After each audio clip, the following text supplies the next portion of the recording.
Welcome back to another episode of Rock Boys Football. Top 10 wide receivers in college football heading into 2024 until I think the first thing we got to say, let it fly in the comments section. I mean, the boys went back and forth in terms of the top 10 wide receivers we wanted to include. Personally, I feel sick to my stomach where some of these wide receivers are ranked and some of the wide receivers we left off this top 10 rankings.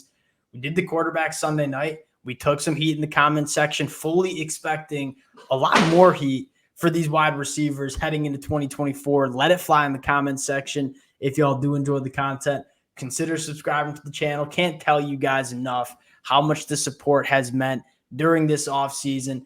Appreciate you guys. And Dill, without further ado, let's get into our number one wide receiver. I actually feel pretty good about this one. Luther Burden of Missouri. I think where it starts is there's just not much Luther Burden can't do. You talk about working vertically at the catch point. Luther Burden, one of the best in the game. You talk about yards after the catch, 724 of them, 21 missed tackles forced. Missouri runs their offense through Luther Burden. And because how dynamic he is and how easy it is to get him involved in a football game, you can certainly do that. My top wide receiver heading into 2024. And that's the big thing. You say there's nothing he can't do. There's nothing he doesn't do at an exceptionally high level. That's where I think he separates himself from a lot of guys. Like there are guys who are very complete wide receivers, but maybe aren't elite at anything. And then there's guys who are elite at something and maybe have some holes. I think he is about as close as you can get to combining that. I mean, there's nothing he doesn't do at a really, really high level, as you kind of said. Going into number two, and another guy that I feel really good about having a number two, T-Mac from Arizona. This kid, from a physically imposing standpoint, he's a freak show. You talk about contested catches, 17 of them in the 2023 season, a 70% completion percentage when targeted. That's something that, I kind of care about when I'm evaluating wide receivers. When my quarterback is going after you, is it successful? A lot of the times when you're targeting T-Mac, it certainly is kind of a matchup nightmare. And he is such a clean mover for that size. A lot of times when you're dealing with, wide receivers with this kid's kind of size, it's normally just working vertically down the field. I'm a linear athlete. It can't really move, shouldn't say can't move, can't really create separation, getting in and out of my breaks. T-Mac can do all of that at that size, great at the catch point. Only 2 drops all year, glued to his hands. Give me T-Mac at number 2. Yeah, no arguments. And again, I kind of get into that same idea. If you were going to not move out, how good he is as a mover. I know most people want to go to his hands in some of the circus catches he'll make and catches in traffic he'll make. But again, when you move the way he does at that size, you're just such a problem. And that's really what stands out to me as well as that ability. I totally agree with you where people want to highlight the crazy catches that he has on his film. That's awesome. We love it, but we kind of care more about what you're doing down to down. And T-Mac down to down is an absolute elite wide receiver as well. You look at him and Noah Fafita. I mean, name me a better quarterback wide receiver battery heading into 2024 than T-Mac and Noah Fafita. Where the Arizona team, I have some question marks about Arizona, but I kind of feel good about them being a top 20 team because you have those two players heading into 2024. Going to number 3, and this is kind of my guy. And I'll kind of take the T-box here. Tez Johnson. There's going to be some heat in the comment section for this one. Too small to be the 3rd best wide receiver. Really good, but he's really small. Yeah, that's true. Dill, we are seeing small wide receivers with slender frames make it happen, not only at the collegiate level, but at the NFL level too. Tank Dell almost carrying my team to the playoffs last year in fantasy football. That's actually not true. Bad fantasy football manager. That being said, Tank Dell, very, very good for his size. Devontae Smith, another example. Yes, Tez Johnson is small. This kid can do so many things at such a high level. The only thing he doesn't really do well is necessarily work vertically down the field. That's not really kind of his game. You talk about a wide receiver that can separate and then operate after the catch. It doesn't get much better than Tez Johnson. He's a human joystick in terms of movement skills. I think he's a perfect fit in this Oregon offense. I think he's one of the best wide receivers in the country heading into the 2024 year. And I think that's why it's fair to rank him at 3. I don't know that he is quite as complete as the other 2 at the top, but as what you said, like what he does as good as anyone. Ultra good instincts. That's another thing I think I'd add to his game is just that sense of where to sit his routes out. When he has option routes, picking the right option. Just a guy who is so dependable for Bo Nix, always open in big money downs. He was so good. I don't care about the size either. People said the same things about Devontae Smith. He obviously lit college football on fire in his senior year.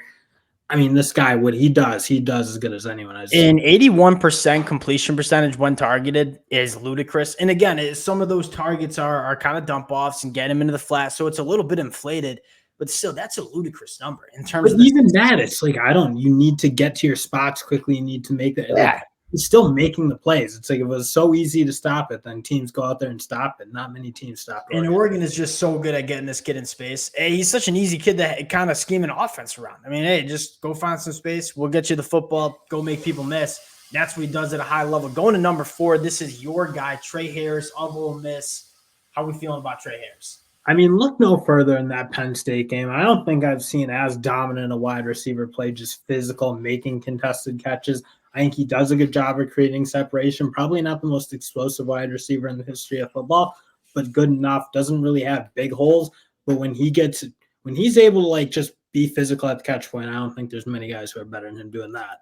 18.2 yards per catch is an extremely impressive number. And Dill, one thing I'd add to Tre Harris is you look at that Ole Miss offense when they had Tre Harris fully healthy, and then when he was banged up or not playing, it was like 2 different offenses. Like Tre Harris's importance comes not only because he's so good working vertically down the field and can be a playmaker when he's getting targets and the ball in his hands, but he also is one of those wide receivers that if he's on the football field, you as defense, in terms of how you structure your defense, you got to respect what Tre Harris can do working vertically. You really need to be a good number 1 corner to even have a prayer with him, just because of how physical he is, how good at running routes he is, and how good he is using that physicality to get himself some space.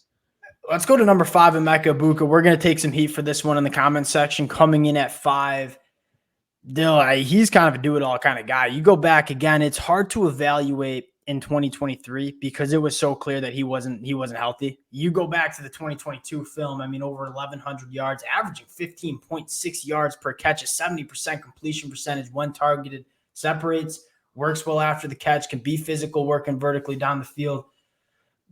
He's really, really well-rounded wide receiver coming in at number 5 here. Yeah, I think you just want to see more of that dominance because, as you said, there's not like holes in his game. He belongs to number 5. I don't think that's unfair to put him, but I think you want to see more of those games where he kind of can take them over, especially in those big games when they're playing Michigan or Oregon this year. Like those games where they need him to be huge. I think those are some of those games I think you'd like to see probably better performance. I think Ohio State fans would probably agree with that. And again, it's kind of hard where I feel like we're knocking him for kind of getting banged up in 2023. You kind of just want to see him be that guy for Ohio State heading into 2024, going to number 6.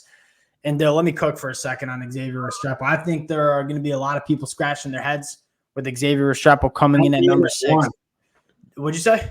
So count me in as 1. Yeah, okay. I'll cook then for a second. The Miami fans know. 1, I think Cam Ward, Xavier Restrepo is going to be one of the more dynamic quarterback wide receiver duos we see in the country. Number 2, even this kid coming out of high school, he's not the biggest. He's not the fastest in a straight line. He's got very good short area quickness, but what makes him the number 6 wide receiver for me is just the feel for the position at wide receiver, where this kid is held back by quarterback play in 2023 with Tyler Van Dyke, still managed to go over 1,000 yards. You talk about a guy, and this is going to be a little bit of a lazy comp here, but I'm going to do it anyways.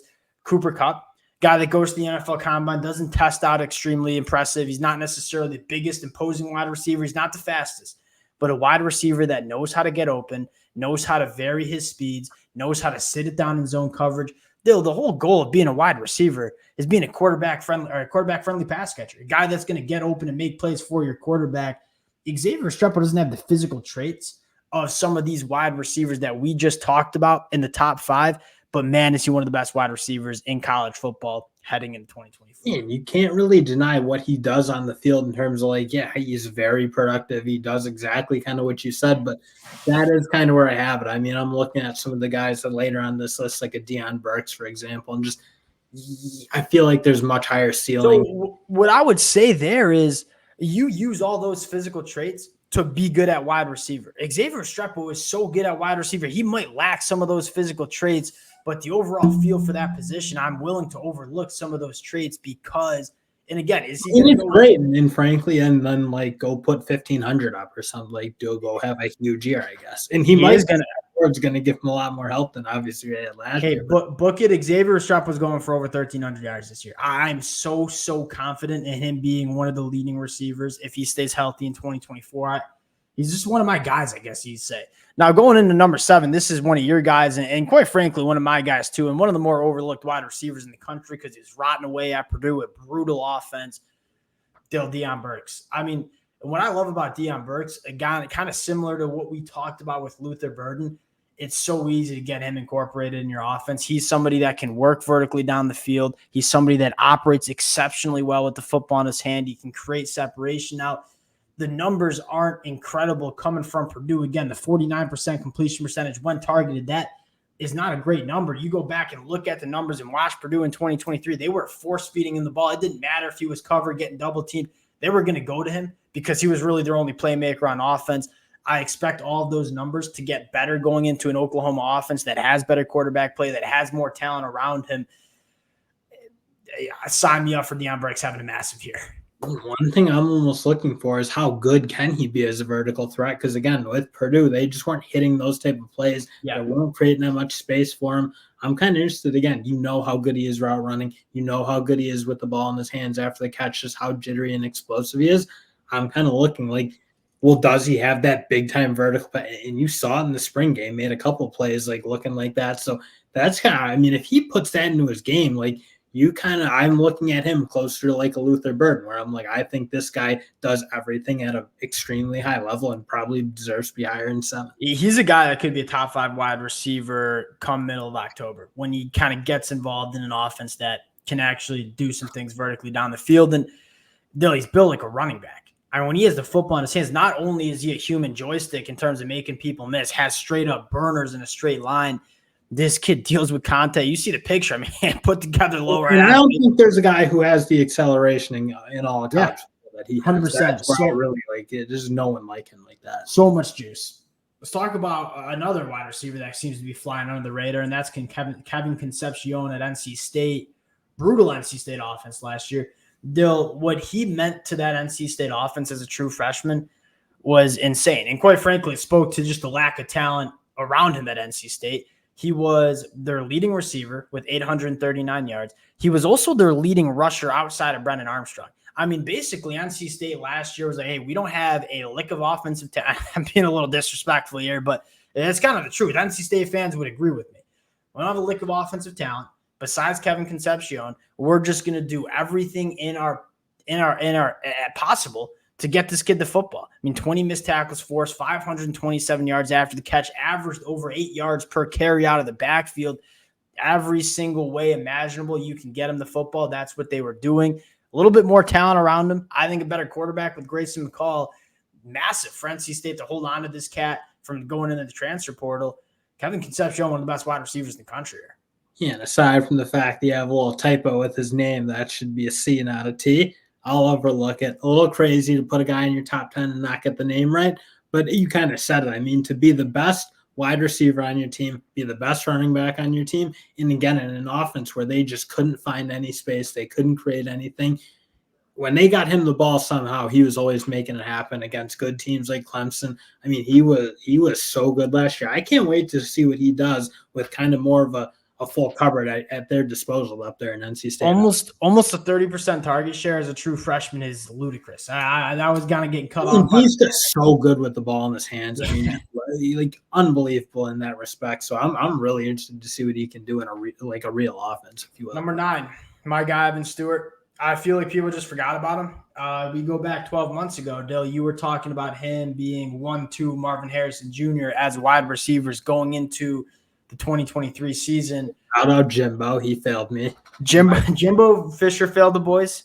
Obviously, a quarterback injury. Evan Stewart getting banged up himself. That was just an offense that it was really hard to put up some crazy numbers. And what I love about Evan Stewart going to Oregon, Dill, I think he just kind of fills in for what Troy Franklin did, working vertically down the field. But I think he's just better than Troy Franklin. And so you look at Evan Stewart and Tez Johnson as that wide receiver 1A, 1B duo. They balance each other out well. I expect a massive year for Evan Stewart, and quite frankly, coming in at number 9 because the production wasn't quite there for us to put him higher.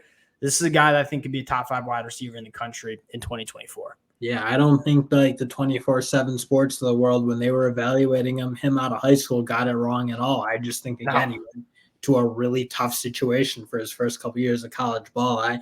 I think his completeness in his game and his ability, again, we know he can work down the field, really good at the catch point with the athleticism, but then also his ability to run after the catch and get open underneath. I think, again, when we talk about really complete wide receivers, I think he is very high in that conversation.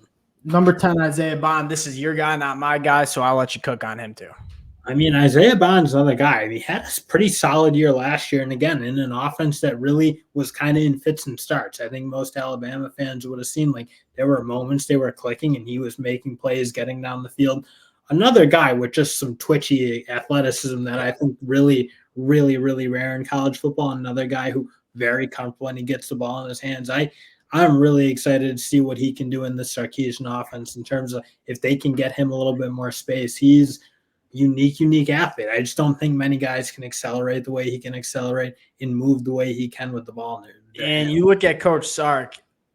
Coach Sark's not easy. Like we kind of trust that Coach Sark's going to get him a lot of opportunities in different ways. I mean, you talked about balls in it, half the football in his hand, but also he's a guy that can work vertically down the field exceptionally well. And there's probably an element where he needs to develop the rest of the game in terms of route running and having some experience. Because I think if he does that, you see those numbers a little bit up. I think he can be more productive. I thought, again, a little bit reliant on big plays and getting the ball. What I think was the problem with Alabama was it was either dump offs or we're going to throw the ball 50 yards down the field. Like there wasn't much short intermediate game in that Alabama passing attack. So Isaiah Bond, although maybe isn't developed in that part yet, I also don't think he had the opportunity to really do much in that Alabama offense either. Dylan, let's talk about a few honorable mentions before we get off here. Guys that I just felt like wanted to kind of highlight. There's a lot of names. Like we're going to catch so much heat in the comment section. Okay, so Travis Hunter, I see him as a better defensive back than wide receiver. I know the NFL scouts, the college scouts, they're kind of split 50-50. I think Travis Hunter is going to be an elite defensive back in the NFL. I think that's where I would evaluate him more. So I got to want to just throw him into the honorable mention. Torrey Horton at Colorado State. I think it would have been a day 2 pick, maybe early day 3 in this year's NFL draft. He decides to come back to college football and more surprisingly decides to stay at Colorado State. This kid probably should have been in the top 10, quite frankly, than Juice Wells, Zachariah Branch. I'll let you kind of cook on whatever wide receiver you want to bring up here. Zachariah Branch is the interesting one for me because, again, if you can just remember all the way back to the first 2 weeks of the season, I think we were all like, who is the Zachariah Branch kid and is he going to win the Heisman? I mean, returning punts, taking dump offs and taking it to the house. Just, again, when you talk human joystick, he is certainly in that category. Again, needs to polish the wide receiver game up quite a bit. I think too many drops, not really a factor in the offense for the most part. But a guy, I wonder if that was miscoaching or what. It's hard to say, but I just don't think there are many athletes, almost none, who are really. He's probably the most dynamic, exciting player in all of college football. And I think you crushed it with Zachariah Branch. He was a guy that was kind of just used as a gadget guy largely in the USC offense, and they had some really good wide receivers. But I'm not going to get up here and critique Lincoln Riley in terms of offense. He's a heck of a lot smarter than me in terms of designing an offense. It felt like to me Zachariah Branch should have been used more as an actual wide receiver because we know this kid has the movement skills to create separation and run good routes. I think he just has a little bit more nuance and polish to put on his game, like when to vary those speeds, not just go 100 miles per hour every single rep and kind of sit it down in zone coverage and be a quarterback-friendly wide receiver, which all things that you go back to him coming out of high school. He was just a premier athlete coming out of Bishop Gorman. He's got to learn a little bit at the wide receiver spot. Again, he was a true freshman last year. If you see a polished Zachariah Branch that's maxing out his skill sets, he's one of the most dynamic players in all of college football, going to be a top 10 wide receiver in the country. Dill, we'll close it out there. Let us have it in the comments section. We certainly deserve it. Left a lot of good wide receivers off this list. Appreciate you guys rocking with it. Again, if y'all do enjoy the content, consider subscribing to the channel. Appreciate you guys, and we'll talk to y'all later.